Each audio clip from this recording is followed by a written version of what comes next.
Iraq's Kurds are determined not to get dragged into a sectarian conflict over the Shiite Prime Minister's attempted arrest of the Sunni Vice President. The Kurdish president spoke to our reporter John Hemming earlier. John joins us now from the phone, on the phone from Erbil.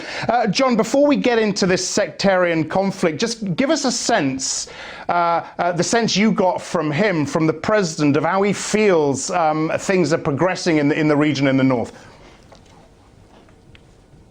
Well, I think the priority for the Kurds is not to get dragged into this conflict. Traditionally, they've either been observers or mediators in the sectarian squabbles in the rest of Iraq.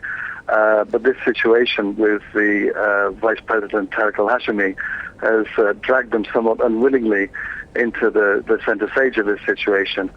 So their priority is to maintain their peace and security, which they have up here in the north of Iraq, but also, I think, to although it's a very risky game, to try and extract what kind of concessions that they can from the central government for issues which they hold dear to themselves. And what was Barzani's mood when he spoke about this? Was there a sense of desperation as to what's going on generally? Was there a sense of resignation, of anger? Not at all. Masoud Barzani led Kurdish Peshmerga forces from 1979 onwards, fighting Saddam.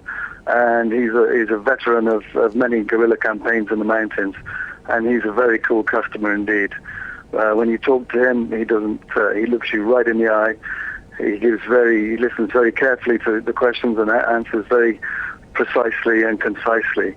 And it's very difficult to get anything from his mood other than his steely determination to do what he can for his people.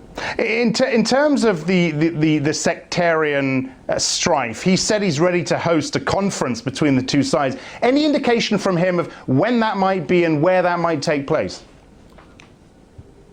No, not directly. What he said is he's willing to host the conference here in Erbil, but he said that there are objections from some parties to hosting it in Baghdad. Meanwhile, government officials say that the Prime Minister, Nouri al-Maliki, is not willing to come to Erbil.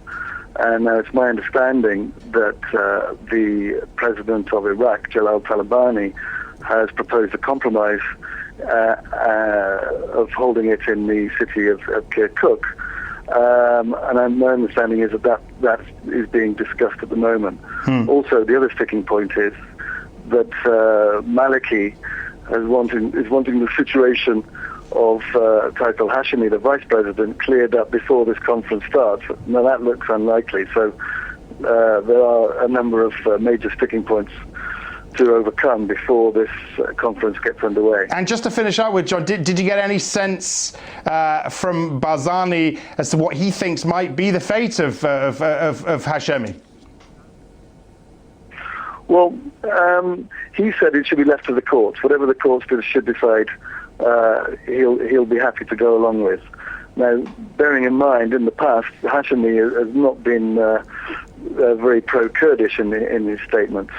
And so analysts here say that the Kurds will be unlikely to sacrifice their own interests for the sake of Hashemi. All right, John, many thanks for talking with us. John Hemming, I'm Axel Threlfall. This is Reuters.